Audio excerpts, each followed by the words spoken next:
Bismillahirrahmanirrahim. Assalamualaikum warahmatullahi wabarakatuh.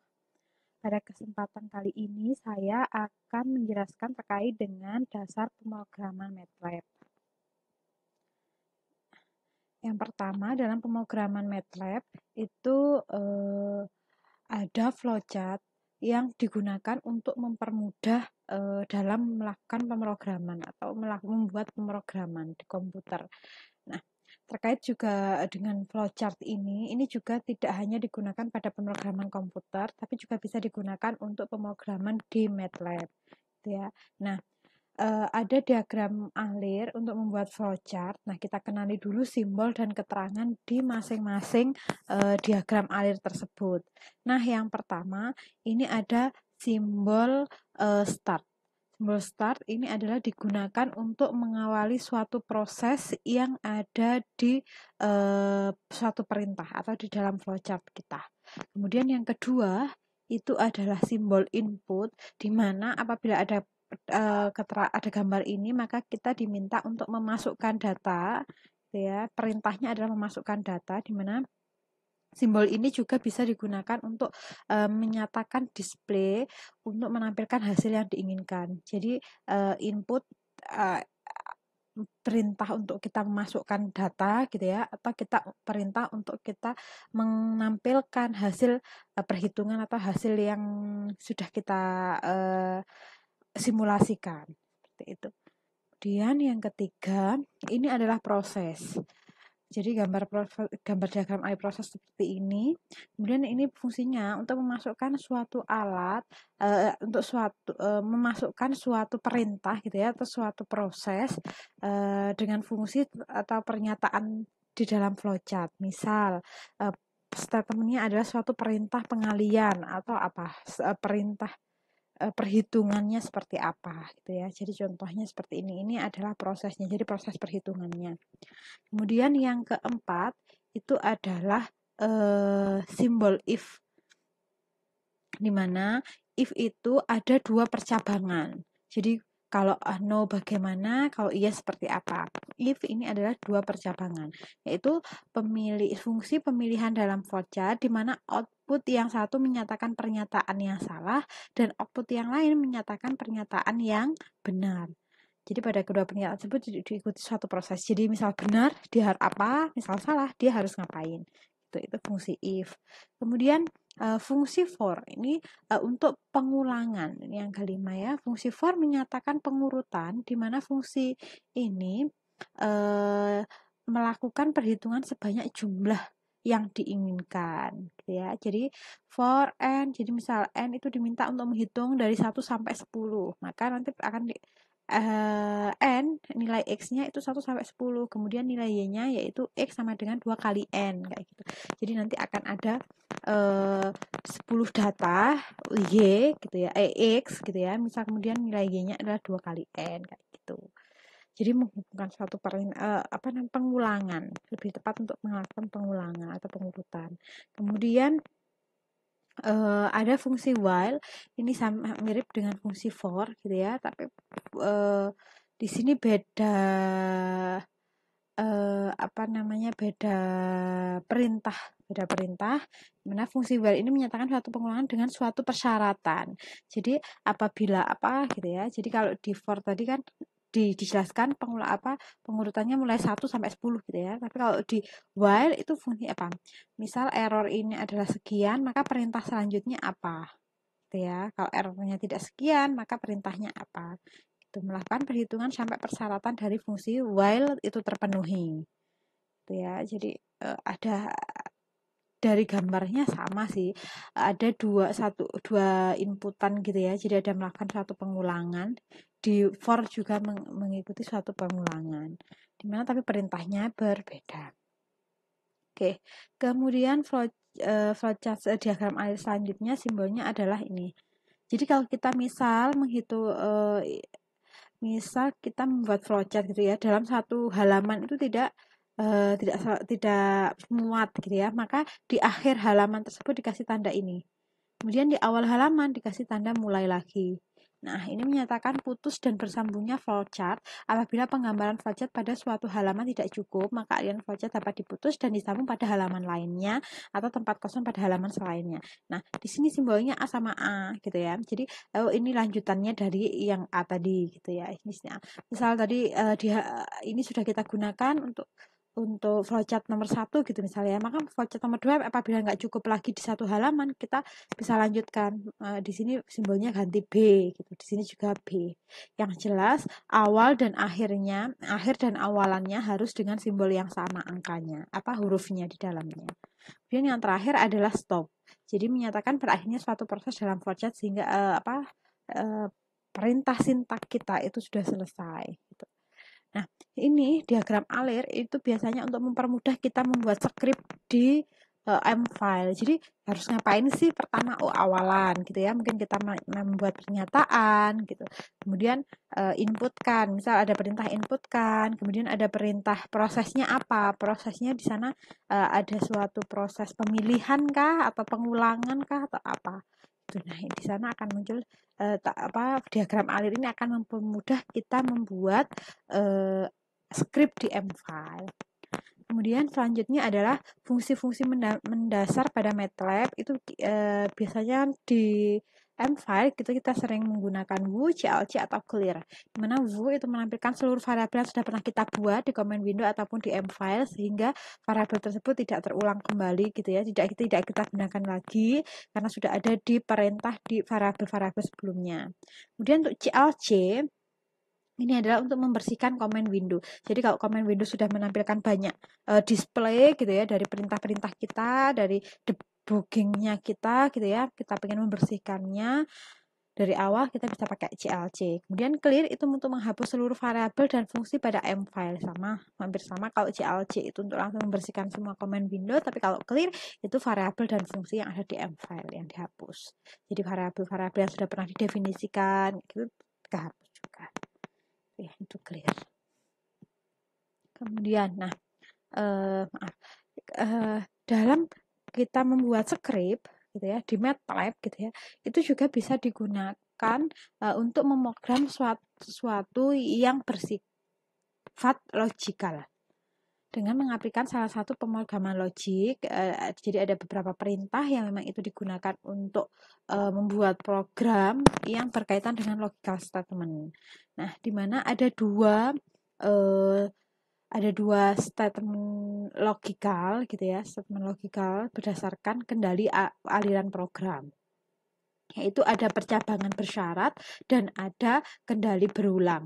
Di mana di percabangan bersyarat itu ada perintah if statement dan juga ada switch statement. Sedangkan di kendali berulang itu ada for loop dan while statement.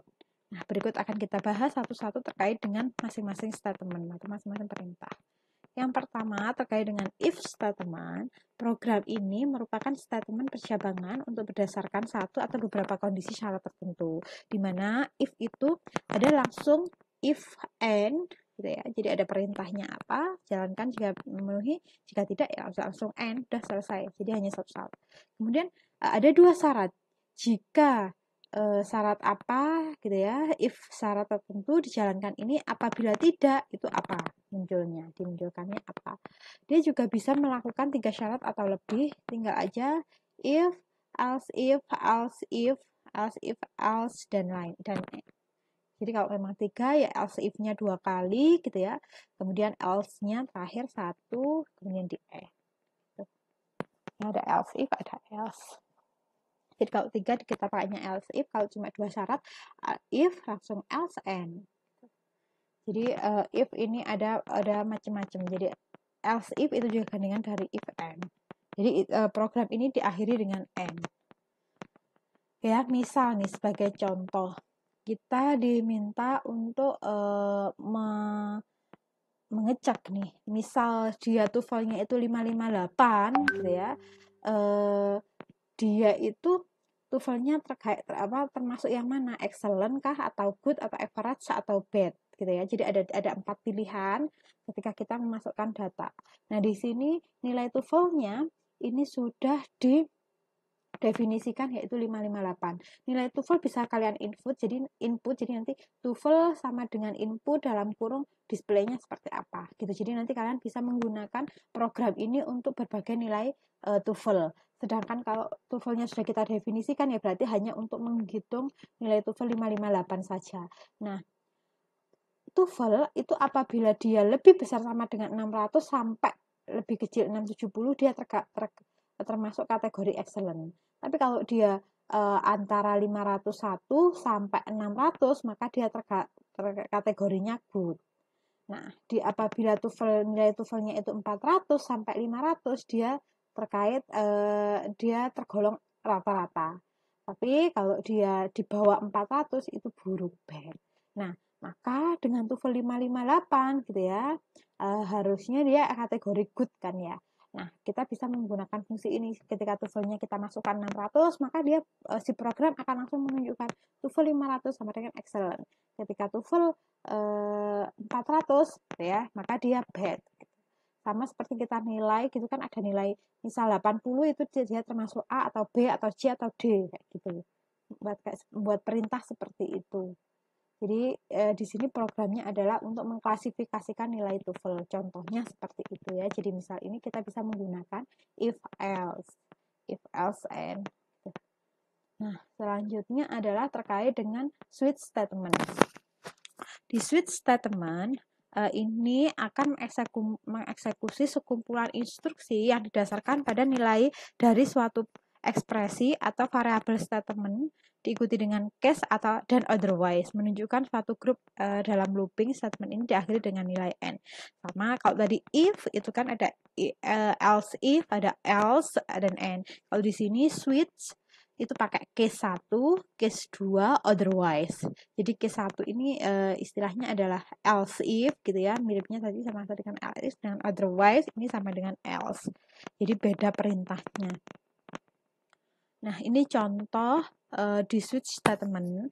Jadi user akan membagi suatu bilangan tertentu dengan angka 7. Kemudian diminta untuk membuat program yang menampilkan sisa hasil pembagian tersebut. Nah, di sini ini kita inputkan ya. A itu input, A sama dengan berapa, sedangkan N itu adalah mod A,7. Ini adalah perintah, jadi sesuatu yang dibagi dengan 7. Jadi ini perintahnya sebenarnya. A,7 itu artinya A dibagi dengan 7 gitu. Nah, maka nilai N tadi itu sisanya. Mod A,7 itu adalah sisa dari A dibagi dengan 7 ya. Maka sisanya nanti berapa? Kemungkinan kalau angka 7 dibagi dengan 7 kan sisanya 0 ya. Kalau misal 8 dibagi 7 sisanya 1 dan seterusnya. Nah, apabila kita memasukkan angka 608 ini ya, jadi ini suatu perintahnya saya ambil contoh 608, maka sisanya kalau dia dibagi dengan 7 sisanya adalah 6. Itu sisanya 6. Jika nilai N itu adalah 0, maka displaynya adalah tidak bersisa, tapi kalau nilainya nanti 1 gitu ya, itu displaynya adalah sisa 1. Dan kalau yang terakhir otherwise, kalau misal otherwise itu berarti kan sisa 6 ya, terakhirnya kan 6. Jadi ke 6 itu displaynya adalah sisa 6. Seperti ini. Ini switch statement, jadi perintahnya sebenarnya logikalnya sama dengan if, penggunaan if statement. Tapi beda perintah saja ya. Oke, kemudian for loop. Kalau for loop ini digunakan untuk mengulang sekumpulan instruksi hingga n kali, atau notasi n ini bilangan integer yang didefinisikan sebelumnya. Jadi untuk fungsi for ini variabelnya apa, kemudian biasanya ada nih nilai awal, titik 2 increment, kemudian titik 2 nilai akhir. Increment itu batas selisihnya, nilai akhir itu yang memang nilai akhirnya berapa. Nah, kemudian ada n, berhenti jika sudah mencapai nilai akhir. Komen untuk dijalankan. Di sini setelah for, kita definisikan nilai awal, increment, nilai akhir, kemudian kita enter, itu ada perintahnya. Perintahnya apa? Nah, ini misal contohnya. Nah, kita definisikan nih. T itu adalah line space 1,5,100. 1,5,100. Nah, ini artinya adalah angka maksimalnya di angka awalannya adalah 1 gitu ya. Angka akhirnya adalah 5. Nah, kemudian ada A itu adalah 1 banding 1 banding 4. Ini adalah menunjukkan vektor, di mana vektor 1 vektornya 1 baris gitu ya. Kemudian satu lagi itu selisihnya 1, kemudian ada 4. Maksimalnya adalah 4. Sini. Nah, perintah for-nya I ya, jadi di sini kita parabelnya tadi kita buat I itu sama dengan 1 sampai dengan panjangnya A. A1 sampai panjangnya A. Kemudian Y itu adalah panjang A, kemudian dikali T pangkat 2. Kemudian kita diminta untuk memplotkan nilai T dan Y. Jadi misal nih ya, di sini kan ada nilai A-nya. Nah, di sini nilai T pertama. T. Kemudian di sini Y1, di Y2, di sini Y3. Dan Y4, maaf. Nah, misal T-nya itu kita awali di sini kan awalnya 1 nih, 1. Y1-nya berapa? A1-nya. Ya, ketika kita masukkan di sini A1, AI ini kan berarti 1 ya. Ini 1. T1 pangkat 2 kan berarti tetap 1. 1 pangkat 2 kan 1. 1 kali 1. Di sini kita masukkan 1. Nah, kemudian Y2 berapa? Di sini 2. Nah, 1 pangkat 2 tetap 1. 1 kali 2 di sini 2. Kemudian selanjutnya AI-nya kan berarti 3. Selanjutnya kan 3 nih, kolom ketiga. 3 kalikan 1, 9. 3 kali 1 tetap 3.